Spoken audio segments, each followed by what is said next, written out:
ನಡೆದು ಬಂದ ದಾರಿ 1907 27 ಭಗತ್ ಸಿಂಗ್ ಜನನ. ತಂದೆ ಕಿಶನ್ ಸಿಂಗ್, ತಾಯಿ ವಿದ್ಯಾವತಿ. 1919 ಜಲಿಯನ್ ವಾಲಾಬಾಗ್ ಹತ್ಯಾಕಾಂಡ. ರೊಚ್ಚಿಗೆದ್ದ ಭಗತ್ ಸಿಂಗನ ಮನಸ್ಸು. 1921 ಕ್ರಾಂತಿಕಾರಿ ಕಾರ್ಯಕ್ರಮಗಳಲ್ಲಿ ಭಗತ್ ಸಿಂಗ್. 1921 ಲಾಹೋರಿನ ನ್ಯಾಷನಲ್ ಕಾಲೇಜಿಗೆ ಸೇರ್ಪಡೆ. 1925 ಭಗತ್ ಸಿಂಗನಿಂದ ರೆವಲ್ಯೂಷನರಿ ಪುಸ್ತಕ ರಚನೆ. ಭಾರತ ಮತ್ತು ಬರ್ಮಾದಲ್ಲಿ ಪುಸ್ತಕ ಹಂಚಲಾಯಿತು.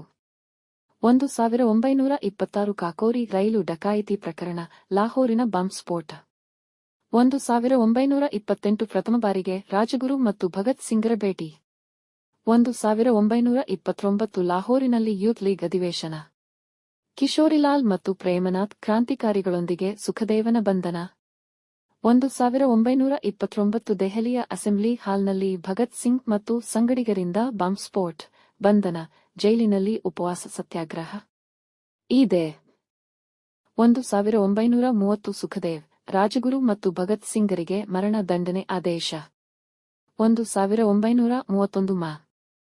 23 ಭಗತ್ ಸಿಂಗ್, ಸುಖದೇವ್ ಮತ್ತು ರಾಜಗುರುಗೆ ಗಲ್ಲು ಶಿಕ್ಷೆ. ಮಾ 24 ದೇಶದೆಲ್ಲೆಡೆ ಶೋಕಾಚರಣೆ, ಪ್ರತಿಭಟನೆ. ಅವರು ನನ್ನನ್ನು ಕೊಲ್ಲಬಹುದು, ಆದರೆ ಅವರು ಎಂದಿಗೂ ನನ್ನ ಆದರ್ಶಗಳನ್ನು ಕೊಲ್ಲಲು ಸಾಧ್ಯವಿಲ್ಲ. ಅವರು ನನ್ನ ದೇಹವನ್ನು ಛಿದ್ರಗೊಳಿಸಬಹುದು, ಆದರೆ ಅವರು ಎಂದಿಗೂ ನನ್ನ ಆತ್ಮವನ್ನು ಛಿದ್ರಗೊಳಿಸಲು ಸಾಧ್ಯವಾಗುವುದಿಲ್ಲ.